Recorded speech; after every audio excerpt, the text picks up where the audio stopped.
190,000 stars, but we can't observe 190,000 at once. Anyway, I am Jon Jenkins. I'm the co-investigator for data analysis. My primary responsibility was designing the science processing pipeline to allow us to go from pixels to planets, and that's what I'm going to talk to you about today. So the spacecraft is up there in hard vacuum, doing its job, observing the field of view continuously. Every 6.5 seconds, it reads out CCDs and accumulates an image for half an hour. And at the end of a half hour, it takes the pixels underneath the stars of interest to us and stores those on board the solid-state recorder for download.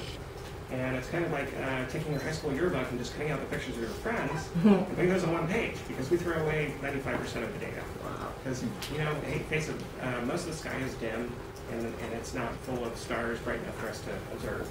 So at any rate, once a month, the spacecraft turns, aims a timing antenna to the ground, and downloads the data through the Deep Space Network. There are 3 stations located approximately equally in longitude around the world: Australia, Spain, and Goldstone in Southern California.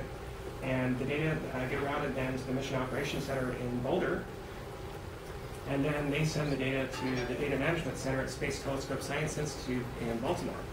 That's the archive. They host the archive to the public and to our science team.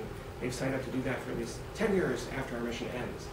So they send the raw pixels to us here, and this is where we do all the pixel level calibrations, measure the brightnesses and locations of the stars over time, detect the planetary signatures, and then present the diagnostics to the science team for them to use to prioritize the targets for follow-up.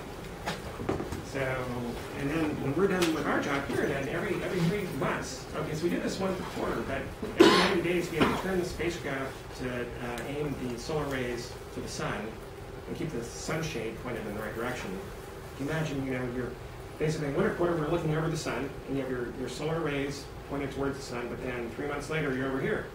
If you keep on going, eventually you get over here where your solar rays are pointed away from the sun. Well, we don't want to do that. So every 3 months we turn so the solar rays are pointed at the sun, and 3 months later we do the same thing, right? So the data are naturally broken up into 3-month segments where during that 3 months of observing, the stars' images are falling on the same pixel with the same CCD sensors. So we basically, although we process the data every month, we reprocess the data every 3 months after we've accumulated the full 3 months. So we get the final answer in terms of what the data are doing. All right, so and then so once a quarter, and that's when we send our calibrated pixels and our calibrated light curves to the Data Management Center, and that's the time frame in which we actually conduct the transit search. So, have you folks been upstairs yet? No. No? Okay. I'll steal a little bit of thunder from the personnel up there. But that means that you can answer more detailed questions later. Okay, so this is what the raw data look like. So these are this false color image of one particular star. This is HAP P7b. This is one of the 3 known planet hosts that were identified prior to launch with transiting planets in Kepler's field of view. So of course we're on our list. So this is the route that data take through the pipeline. And so we do pixel level calibrations first. I'll show you an image on the next slide that speaks to some of the calibrations we have to perform. And once you've calibrated the image, so now each pixel measurement is on a linear scale, and you have a measurement in photoelectrons, which is related to how much light the star was putting out in each pixel underneath its image. Then you can sum those pixels up and measure the brightness of the star. At the same time, you have an opportunity to measure the star's location on the image. That's very important from the standpoint of projecting false positives. And then you have to condition the data. You have to stitch the quarters together. And you also have to remove instrumental signatures, because Kepler, like any instrument that's far, far better than anything in its class that has been developed and built before, is the world's best thermometer. And so small changes in the thermal state of the instrument or spacecraft can actually change and impact the data. And so as the sun appears to rotate from the spacecraft's point of view around the barrel of the telescope by 1 degree per day, it actually changes the shape of the telescope, and it changes the focus. So the brightness of the target's stars will appear to either increase over time or decrease over time, depending on whether they're getting more tight or more blurry. That's a very small effect, but for Kepler, it's very big, because Kepler is designed to measure very small things. The other thing that can happen is that we have heaters on various spacecraft components that are there to condition the temperature of those components, like the reaction wheels, for example, so they are in their normal operating temperature range.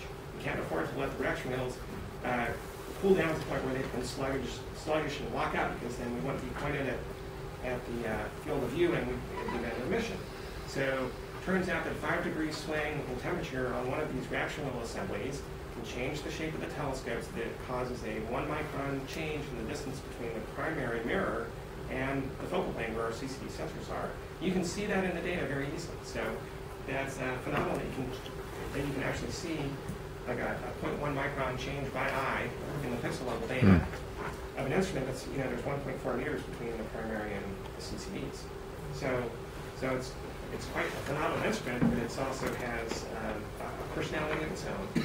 And we have to be able to identify the instrumental signatures that are in the data and separate those out from the data so that we're left with the signatures of what the star is telling us. So at this point, we're able to do the transient planet search and identify cases where there is a planetary signature or a transit-like signature in the data. When that happens, we take the list of those events, and we take the data from those stars and run them through a component called data validation.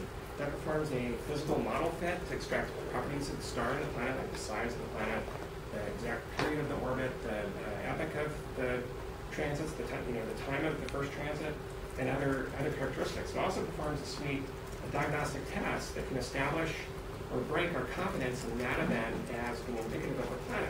I told you about when we measure the star locations. Our principal source of false positive is due to background eclipsing binary stars. Background eclipsing binaries are Keplerian clocks, just like transient planets. Once an orbital period, actually twice an orbital period for eclipsing binaries, you get a large change in the brightness, a large dip. And a transit detector will key off in eclipsing binaries as well.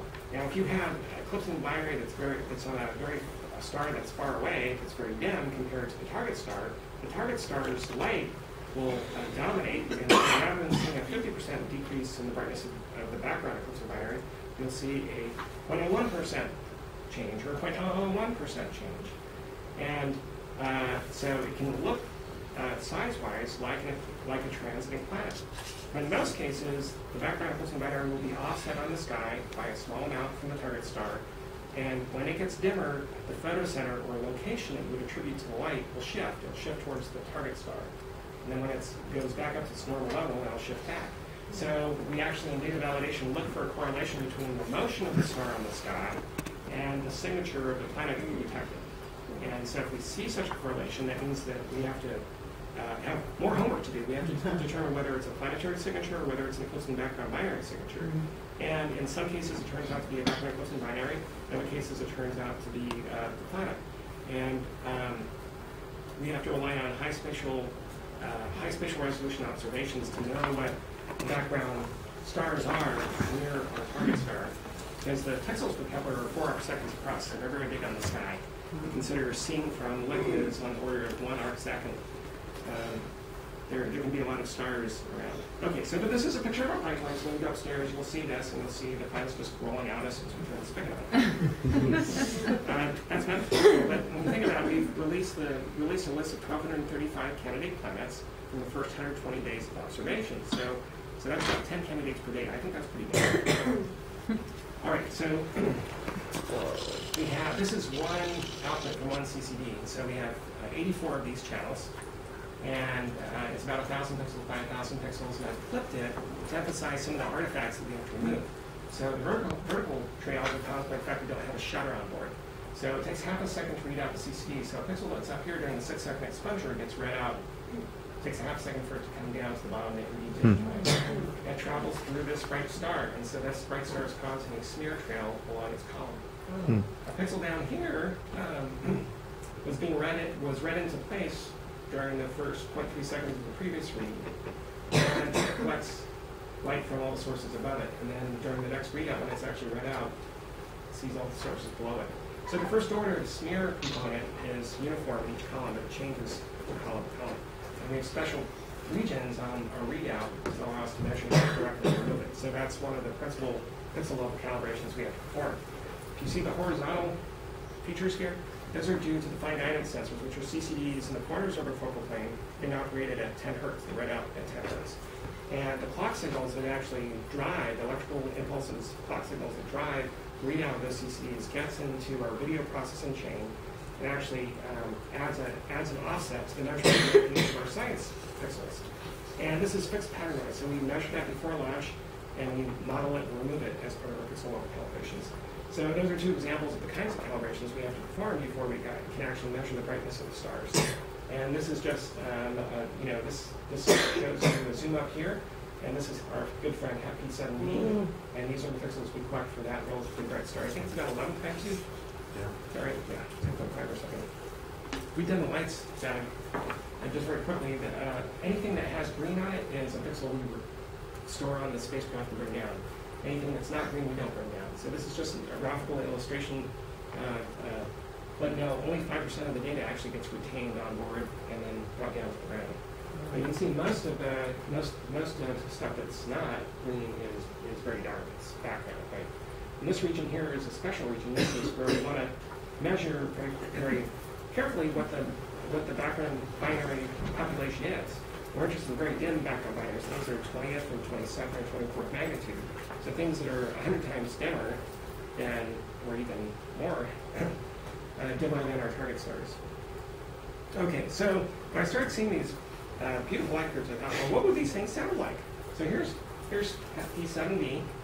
This was a really neat observation because as soon as we saw the data coming out of the pipeline, we didn't just see the planet transiting in front of its star, but we also saw the thermal emission, the light emitted from the planet, disappearing when it went behind the star. As it comes around in front, it goes back behind it. It exhibits phases like the moon, because most of the heat stays on the side facing the star. It's heated to 2,600 degrees. This is a glowing ember, right? Okay, so, and the neat thing about this is that the depth here, that's 100 parts per million. That's the same size as an Earth-sized planet crossing in front of a sun-like star. So even though it's different physics, and in essence it gave us, in a one-two punch, the knowledge that, A, we can see transiting planets, because we looked and we saw this transiting planet here. But not only that, we have the sensitivity to find Earth-like planets around sun-like stars. So this was a very nice observation.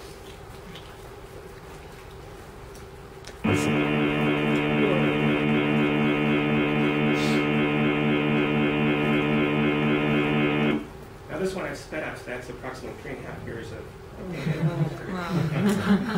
If you've heard it in real time, you won't be able to hear it because it's not frequency.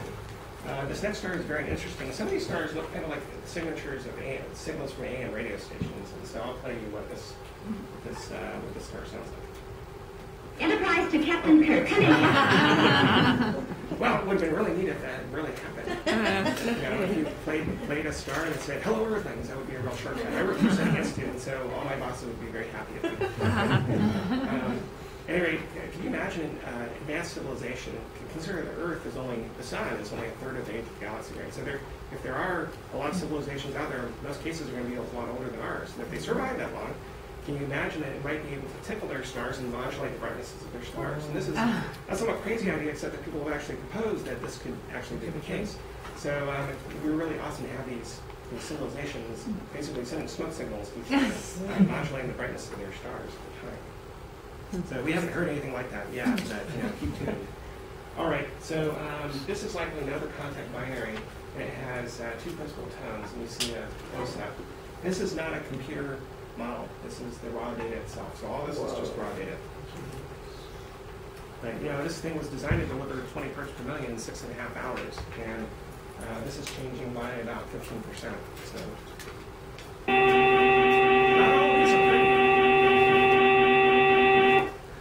So this is one of my favorites. This is an eclipsing binary, one of our arch nemesis. But it's not a background eclipsing binary, so it's not one of the bad guys, it's one of the good guys. So you see the primary eclipse, and then you see a small secondary eclipse. And then in between you see ellipsoidal variations and probably a little bit of Doppler boosting. And then you see this high-frequency oscillation that just happens not to be in phase with the local period. So if you folded this, it wouldn't stack. These would not stack on top of each other. They're not in phase. But they're responsible for this kind of frequencies out here. So this sounds real cool. It's my favorite. Nice. Now, if you play this through a good sound system with a good bass or woofer, you actually hear the thump of the eclipsing binary. So that little click you hear is, in fact, I'm playing it 5 times. It's 30 days of data. So in between clicks, you hear 35 days worth of data. So. When you say eclipsing binary, are you saying it's a binary star system and then there's an eclipsing planet? Or are you saying No. Oh, I'm sorry. Let me explain.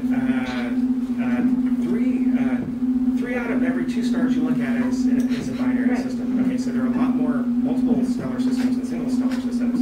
And essentially, if they happen to be aligned so that the orbital plane is edge on from our point of view, then the stars will eclipse one another. And that's an eclipsing binary. And so normally you will see both the primary eclipse when component A goes in front of component B, and you'll see when the secondary when component B goes in front of component A. And if they're different sizes, the primary eclipses will be at different depth than the secondaries. So there's no planet transit in front of the eclipsing binary? Not this one. Now, that doesn't mean there couldn't be one, but it wouldn't be regular. If you have a close eclipsing binary like this, then you could have stable planetary orbits that are 5 times the distance or more than the distance between the two stars. But it's moving its orbit much slower than the stars are moving in their orbit. So in that case, you would see multiple transits, and they would change shape over time. In fact, we have a participating scientist who's looking for those kinds of planets. So right now, do we not see transits in front of eclipsing binaries? To my knowledge, nobody has identified transiting planets in eclipsing binary systems. Okay. Although, Doug, isn't there at least one binary for which we've got a radial velocity? Yeah, I don't know if they're close. Yeah, they're not necessarily close, but that's just happenstance of how they're oriented, which it's random. So this star has a coma frequencies up here, and sounds like this. Sounds like it's off some science fiction. Here's another one.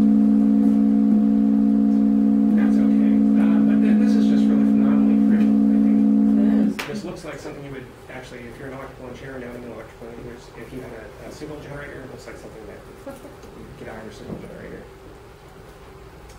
This star is a little bit annoying,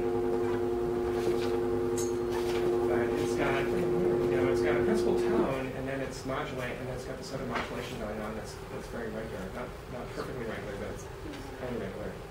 So I don't know what kind of star this is. That's for our astroseismologists, and we have over 400 of them focusing all their efforts on stars like these to tell us more about what these stars are made of and what they're doing. I think like these have a rich structure that sound better than the others. One of the things that we do with this data is that if you listen to the songs that sun-like stars are singing to us, then you can actually measure the size of the stars to 1%, which is far better than we can do with any other technique. Kepler measures the size of the planet relative to the size of the star. It doesn't measure the size of the planet itself. So our knowledge of the size of the planets we discover are limited by our knowledge of the size of the star. So for the brighter stars in our sample, we can actually measure the sizes to 1%, and that places our constraint of 1% on the size of the planets. So I'm going to have to skip forward a little bit and show you an RLI star. So now this star is changing its brightness by over a factor of 2 every half day. It's kind of like a pot of boiling water on a stove that has a layer that's normally opaque that traps the light and the heat inside. But when it heats up to a certain point, it becomes transparent and lets the radiation escape. It cools down, becomes opaque again, so the lid opens up, lets steam escape, and drops back down. And that's basically what's going on here every half day. So essentially, I hope at the end of our mission, this is the picture we have of our universe, or at least our galaxy. In the event that we find no Earth-sized planets in the habitable zones of sun-like stars, it'll be very profound, right? Because as far as we know, intelligent life only rises on planets like ours. So it means that the likelihood of civilizations out there is probably much smaller if you only find a relatively small number of such planets or not. On the other hand, if we find lots, I think that's the result I'd like to see, but we just have to wait and see if that's really the case. Are there any questions I can answer before you guys get whisked away? What's the diameter of the primary? 1.4 meters.